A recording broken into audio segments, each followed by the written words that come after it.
Bom, enquanto eu faço a frequência, abra um livro de... Quase não sai. Abra um livro de vocês na página 259, tá bem?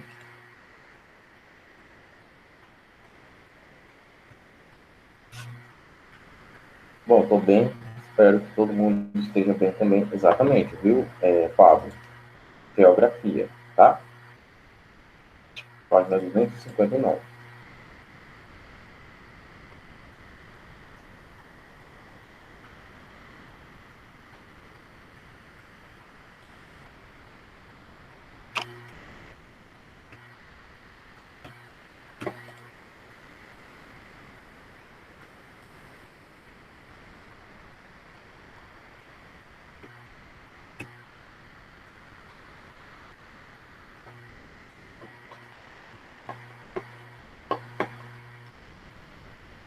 Bom, começar com a frequência do sétimo ano A. Bem, bem rapidinho. Alan, deixa eu colocar aqui, cadê o Alan? Alan não está presente. Ana Cidelli, também não está.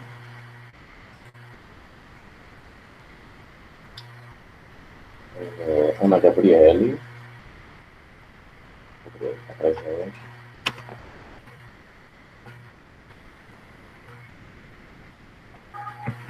Wesley Lima, está aqui? Não. Ari Ellen, Widner não está.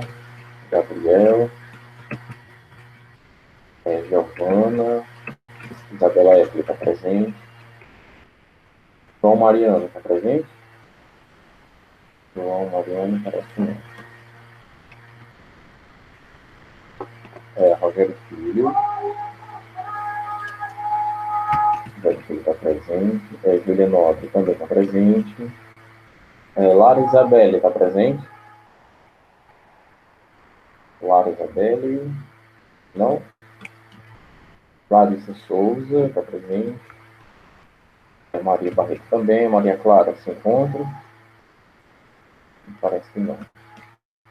Maria Gabriele. Maria Isabelle Castelo Branco está aqui. Yanara. Yanara está presente? Yanara não está presente. E Riquelme.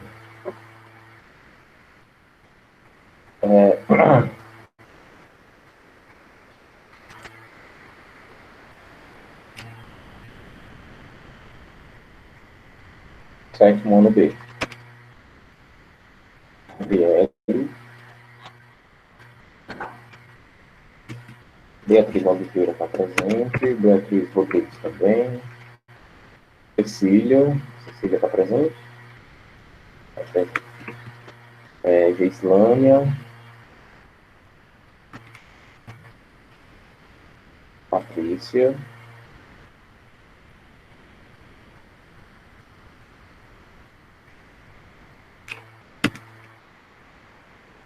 Patrícia H.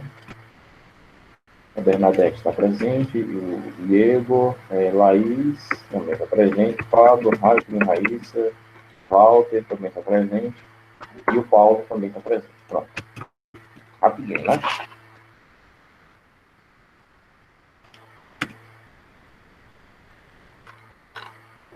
Já coloquei sua presença, tá, Mariana? Aqui na hora que você entrou.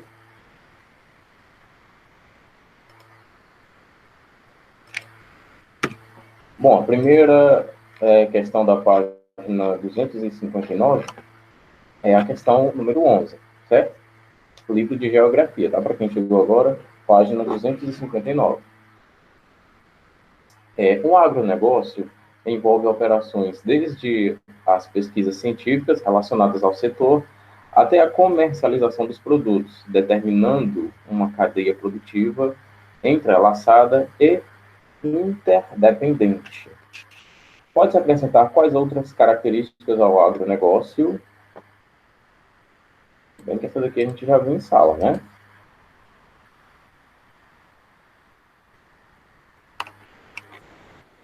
Na 11, pessoal.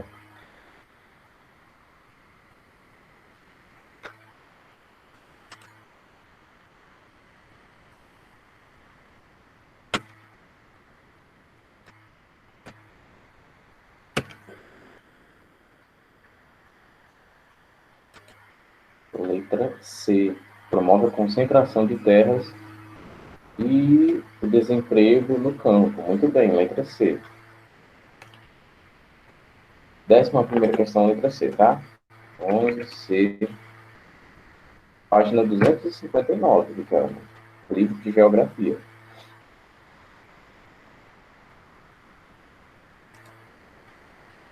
A 12.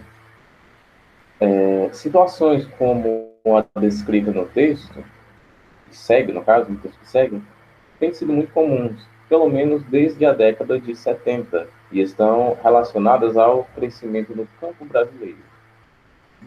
Marque a alternativa correta nas opções abaixo.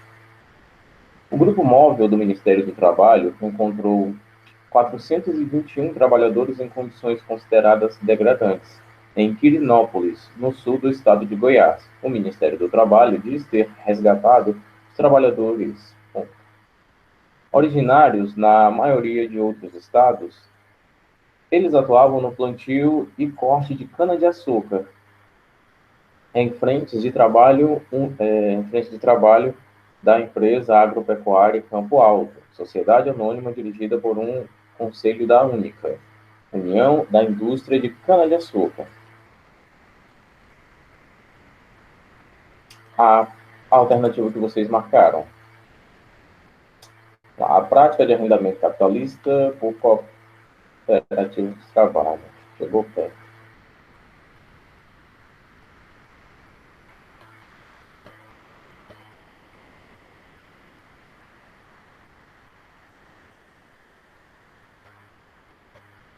A 12, pessoal, eita, essa daqui todo mundo foi na A.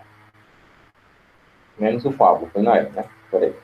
Foi na A ou na E, Pablo? Marcou quantas? Ah, foi na E. Agricultura orgânica baseada no uso intensivo da mão de obra. Letra C, muito bem. O trabalho assalariado temporário nas áreas de monocultura.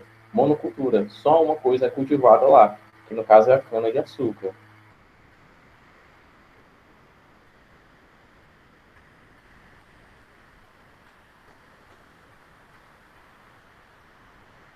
Letra C, certo?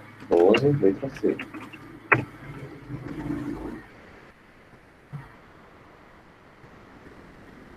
13. No Brasil, parte da produção de alimentos é feita por trabalhadores agrícolas, que se deslocam diariamente para a produção rural, executando tarefas. Então, errado. Executando tarefas sob empreitada, em condições indignas e perigosas, trabalhando nas terras de outras, por salários que não são suficientes nem para uma pessoa, que dirá para uma família. É correto afirmar que os trabalhadores rurais mencionados no texto são... Aqui estava mais fácil, né? A 13, puseram na 13.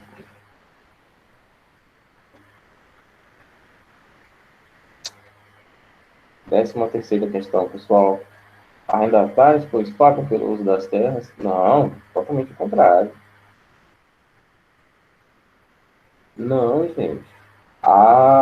Esse pessoal, eles, olha só, o texto diz que eles se deslocam diariamente para a propriedade rural para executar as tarefas sob a empreitada. A empreitada é o que aqui no Ceará a gente chama de empeleita, aquele serviço contratado. Por exemplo, uma empeleita para fazer uma casa. Na verdade, não é empeleita, é empreitada, o correto.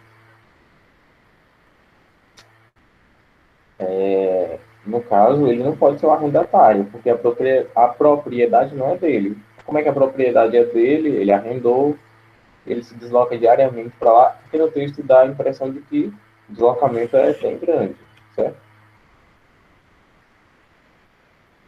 No caso, a gente vai estar falando do trabalhador boia fria, que trabalha em diversas lavouras por não possuir suas próprias terras. Letra D, na 13.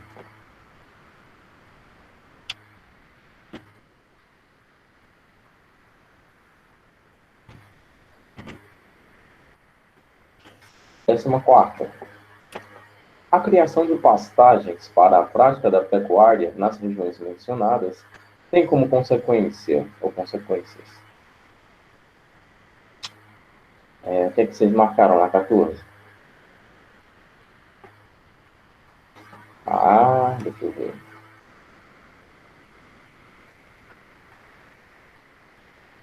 Vamos lá, vamos refletir um pouquinho, de baixo para cima. Criação de pastagens para a prática da pecuária nas regiões mencionadas tem como consequência a diminuição de problemas urbanos, como ilha de calor. Não, porque para que sejam criadas áreas de pastagem, vão ser derrubadas as florestas, certo? Então, as ilhas de calor vão aumentar, porque eu vou ter menos árvores para promover esse abastecimento de oxigênio. Proteção das florestas também na D não dá, né? Justamente pelos mesmos motivos que fazem a letra E ser incorreta. Agravamento da poluição de rios, talvez, não necessariamente com a criação de pastagem, não é muito abrangente para fazer do item C um item correto. Contaminação dos lençóis freáticos, de maneira nenhuma. O aumento das elevadas taxas de queimada e de desmatamento, porque se eu quero ampliar a área onde o meu pasto, onde o meu gado vai ficar, então tem que desmatar ou roubar a terra dos outros, né? E as duas opções não parecem muito legais. Letra A na questão 14, tá bem?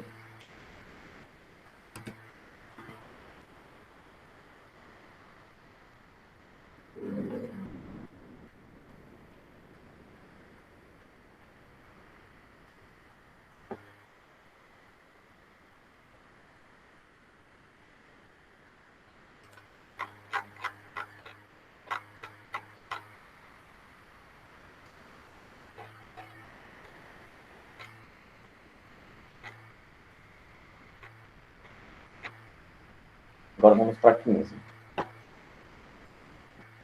A produção agrícola brasileira é grande, diversificada e de distribuição geográfica bem ampla. No entanto, quando se consideram os valores recentes da produção de cada estado em relação ao valor total do país, nota-se, por exemplo, que a produção de laranja, da cana-de-açúcar, do café e do cacau, respectivamente, é mais elevada em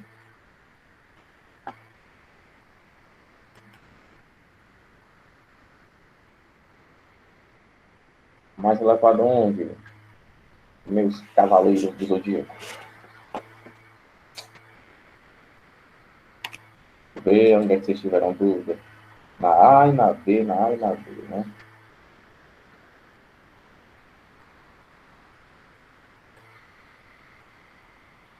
São Paulo, Minas, a B dá uma iludidazinha, né? Mas a produção respectivamente que Bahia ainda está na frente do Pará, certo? Então, você vai marcar a letra A na 15ª questão. São Paulo, Minas e Bahia.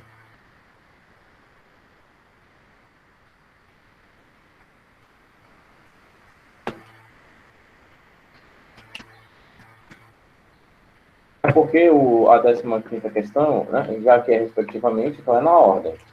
Laranja, a maior produção é São Paulo. Cana-de-açúcar, São Paulo, Minas Gerais, café, cacau na Bahia. No caso, como cacau é a última opção, então Bahia é o maior produtor de cacau nessa ordem aqui. E as opções, todos os itens trazem como última opção Bahia e Pará. E eu quis dizer que a Bahia ainda está na frente. Entenderam?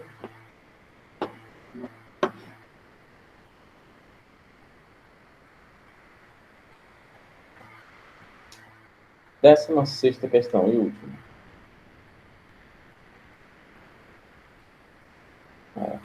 desse livro ainda, né? Mais de... Bom, considere as afirmações abaixo, relativas ao desmatamento. 1. Diminuição da biodiversidade do planeta, com a destruição da população endêmica de animais e plantas. Desproteção do solo, tornando-o exposto ao intemperismo químico e físico.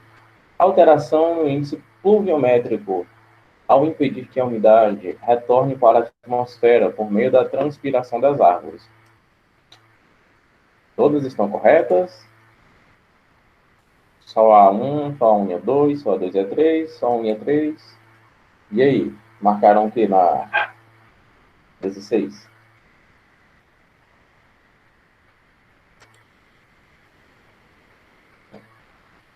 Relativas ao desmatamento. O desmatamento também desprotege o solo, certo, Maria Clara? O item 2 também está correto, assim como todos os outros. 16 é o item E, certo? 16, item E. Eu acho que vocês viram ano passado os tipos de intemperismo, né? Físico, ou também mecânico, químico e biológico.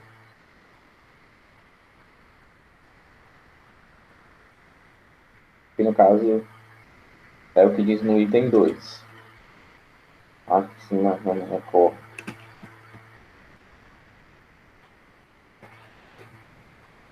Bom, vamos lá. O intemperismo físico, por exemplo, responsável pelo intemperismo físico que a gente teria, seria água, por exemplo, processo de evaporação, congelamento. Ixi, cadê vocês? Aqui. Congelamento, por exemplo, vamos supor aqui, uma pedra com algum buraco. Quando chove, a água varia de temperatura, a água fica ali e vai variando a temperatura, vai congelando, descongelando, congelando e descongelando.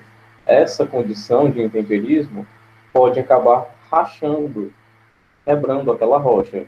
Então a gente entende que aconteceu aqui um intemperismo físico, certo? Variações de umidade, variações de temperatura. Um exemplo de intemperismo químico seriam justamente as transformações, as interferências, justamente interferências químicas, como, por exemplo, a chuva ácida. A chuva ácida é uma forma de intemperismo químico. Intemperismo seria essa alteração do solo, né? E no caso do intemperismo, a gente vai entender como um processo de transformação. E o intemperismo biológico é qualquer alteração que um ser vivo causa no solo. Então quer dizer que o homem ia ali mexer naquela terra, ocorreu intemperismo biológico, professor? Sim. Mas e o lodo que tem ali, aquele musgo, aquele negócio vivo, que está alterando aquele solo? É intemperismo biológico também? Exato. Também é intemperismo biológico, certo? São os agentes de transformação do solo. Basicamente, existem 3 tipos de intemperismo: físico, químico e biológico. Dependendo do agente de transformação, a gente pode classificar o intemperismo. Revisãozinha do 6º ano para vocês. Todo mundo entendeu, né, essa parte aqui?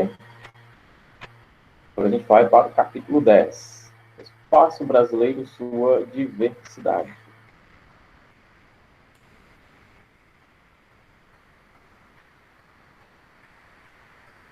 Coisa boa. O Meet já está começando a expulsar a gente aqui, rapaz. Vamos lá. Página 262.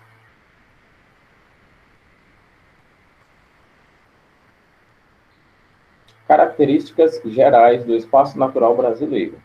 Daqui a gente já vai começar falando dele de novo, olha só, aqui ó, na segunda linha. O Pero Vaz. Muito já se falou sobre a beleza, riqueza e diversidade do espaço natural brasileiro. De Pero Vaz de Caminha aos ambientalistas atuais, é unanimidade que os territórios do nosso país que o território, aliás, do nosso país apresenta uma diversidade natural riquíssima. Vocês lembram, né, do Peru Vaz de Caminha? Esse sujeito aqui? Aquele português lá?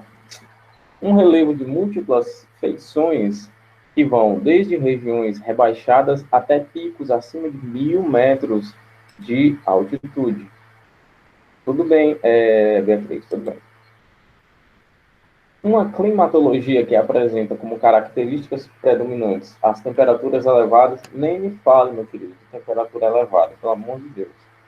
E chuvas abundantes na maior parte do território, favorecendo a existência de rios caudalosos e uma vegetação farta e diversificada, compõe o quadro natural do Brasil. Contudo, o longo processo de apropriação, conquista e construção do espaço geográfico brasileiro produziu impactos sobre praticamente todos os ambientes naturais, que variam de intensidade conforme a necessidade e os interesses envolvidos. Intensidade aliás, intensidade e os desejos, no caso, as necessidades do homem aqui, tá?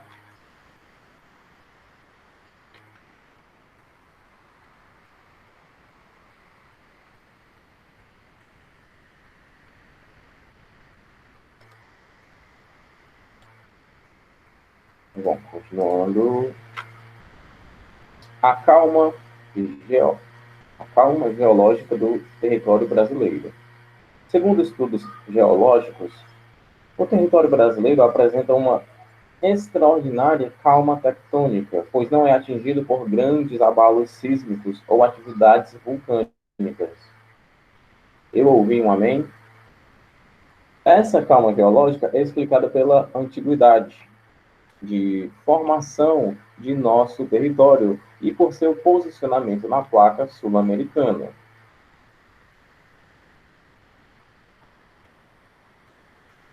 Tá travando? Faz o seguinte, Raíssa, sai e volta para ver se dá certo.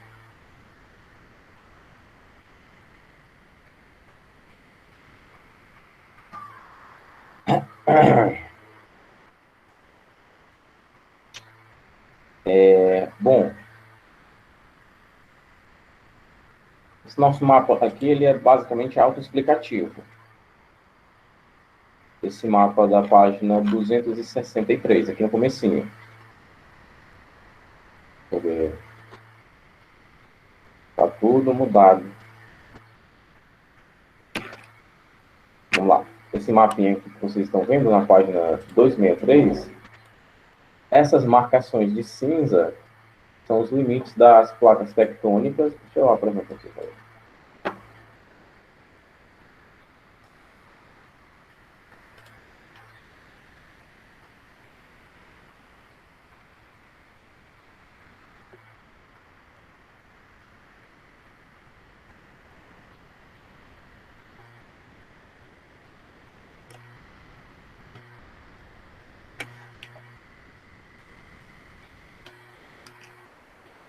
Vamos lá. Em se tratando de Brasil, né, que é o nosso interesse. Brincadeira, pessoal, não vamos ser egoístas assim. Vamos lá, deixa eu pegar aqui uma coisa interessante. Ótimo. Vamos lá. Aqui temos a placa sul-americana, aqui nesses tons de verde, né? Vamos entender que isso aqui é verde. E o Brasil se localiza, olha só, bem em cima dessa abençoada. Então, por isso, esse é um dos motivos, aliás, que faz com que nós não sejamos atingidos por grandes abalos sísmicos. Embora, vez por outra, pontualmente, eu diria, existem um ou outro registro de atividade sísmica no Brasil, mas nada de muito relevante. Né? Nunca é extremamente relevante. É um pequeno terremoto. Isso aqui, continuando, essa marcação de cinza é o limite da placa. Essa seta vermelha é a direção. Aqui, só para corroborar com o que eu já falei para vocês, mais ou menos aqui nessa região, que eu vou marcar de, deixa eu ver, de rosa, porque eu quero Aqui temos o encontro da placa sul-americana, da placa de Nazca, e aquela velha história que vocês já sabem. São placas não convergentes em relação ao seu movimento, elas estão de encontro uma à outra, no caso convergentes, elas estão de encontro uma à outra, e essa pressão aqui, no caso, deixa eu tirar esse negócio rosa aqui, essa pressão aqui causou o dobramento da Terra e fez com que surgisse a cadeia montanhosa da Cordilheira dos Andes. Aqui, o que é que surgiu aqui no chat? Pronto, deu certo, demorei que eu tive que desligar a internet para ver se melhorava. Ah, tudo bem.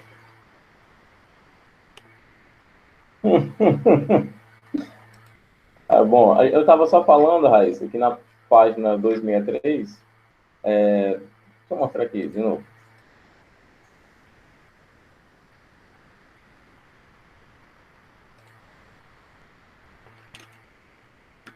Aqui, o Brasil se localiza aqui, em cima dessa placa sul-americana, e isso é o que nos salva de grandes abalos sísmicos, certo? De grandes terremotos. Eu tinha marcado aqui de rosa, tinha ficado bonitinho, para explicar de como surgiu a Cordilheira dos Andes, devido à força da compressão entre a placa de Nazca, que está apontando para esse lado, e a placa sul-americana, que aponta para esse, gerando uma força que causou um dobramento da Terra.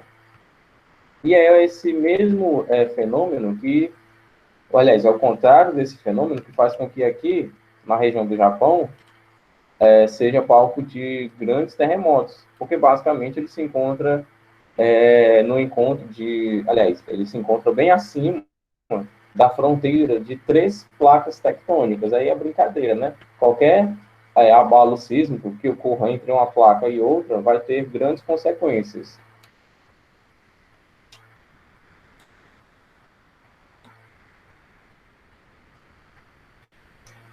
Vamos lá, dava para fazer um livro com essas citações que vocês anotam.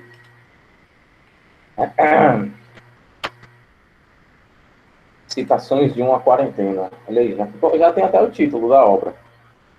Citações docentes de uma quarentena, já que é as citações dos professores, né? Como estudamos no ano anterior, o nosso planeta é formado por grandes massas continentais que flutuam e se deslocam aleatoriamente sobre o magma pastoso, denominado placas tectônicas. Se você observar com atenção a figura acima, notará que o nosso país está localizado no centro da placa sul-americana, distante, portanto, da área de choque desta placa com a placa de Nazca, ou seja, distante da área de ocorrência de terremotos e vulcões.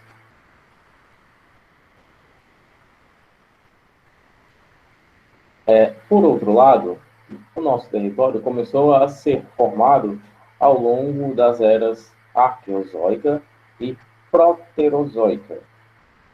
Foi nesse momento geológico que surgiram os primeiros escudos cristalinos brasileiros, escudo brasileiro e escudo das Guianas, e as serras do Mar e da Mantiqueira. O território passou por processos de levantamento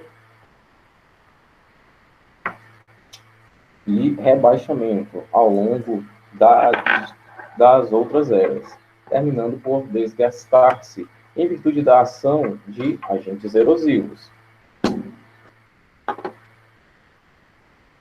Portanto, falhamentos já ocorreram. Atualmente não ocorrem mais, e dobramentos modernos não são produzidos em nosso território, graças ao seu distanciamento da área de colisão entre placas tectônicas. Deixa eu ver o que foi que saiu aqui, hein? Nunca mais esqueço, mascarando com uma máscara. A que ponto chegamos? Tá.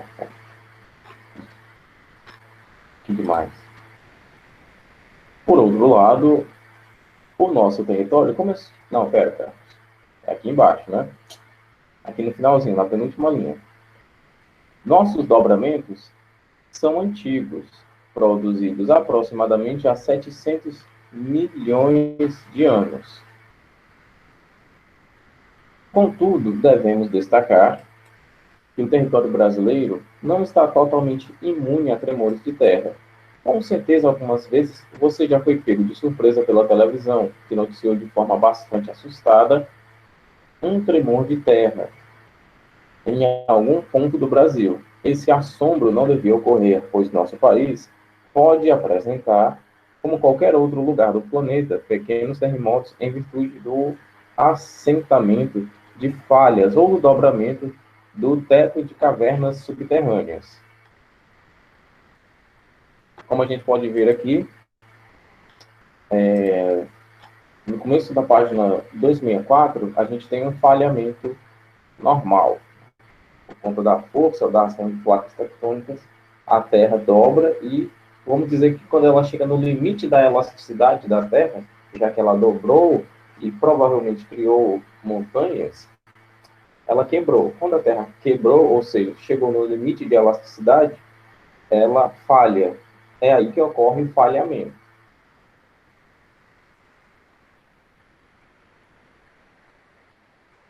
No caso, também pode ser explicado aqui pela figura 2, as dobras, né? As pressões horizontais. Uma placa aqui, outra placa aqui, exercendo uma compressão entre elas. Quanto aos vulcões, atualmente nenhum deles encontra-se ativo no território brasileiro. Porém, existem evidências geológicas de que aqui ocorreram intensas atividades vulcânicas, principalmente durante a era Mesozoica, principalmente na região que vai de São Paulo até o Rio Grande do Sul, onde ocorre um intenso derrame vulcânico, basáltico, aliás, dando origem, mais tarde, a um dos solos mais férteis do Brasil, a Terra Roxa.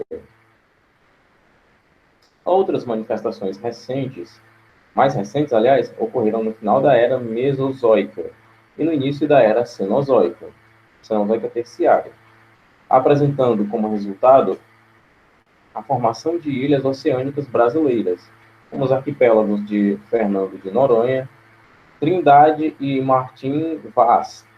Vou dar um zoom aqui porque está complicado de ler. Os Penedos de São Paulo, São Pedro e São Paulo.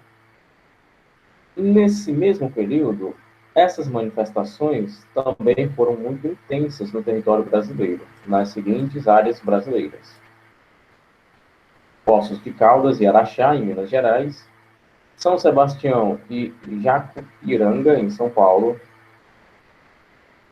Itatiaia, em Cabo Frio, Medanha e Tinguá, no Rio de Janeiro, Lages, em Santa Catarina, Bacia Amazônica e Porã, em Goiás.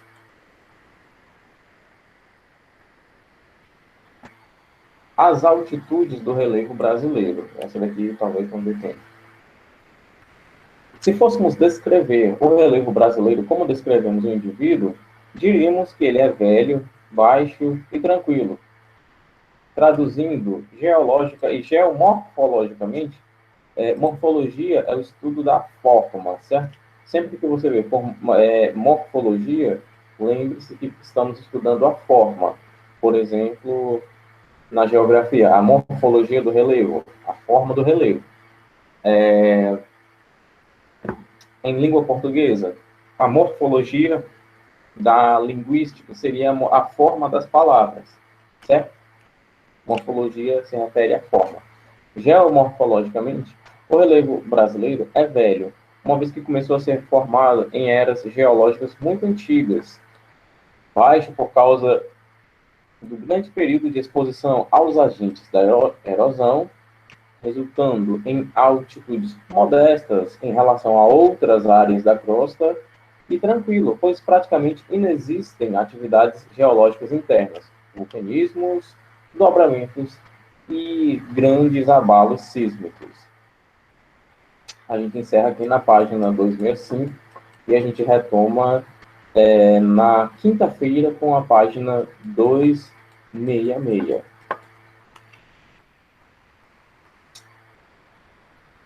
E, claro, a gente se vê na última aula.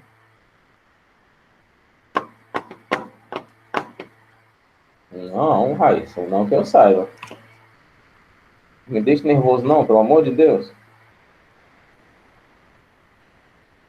Bom, a gente se vê na última aula, tá, pessoal? Um abraço.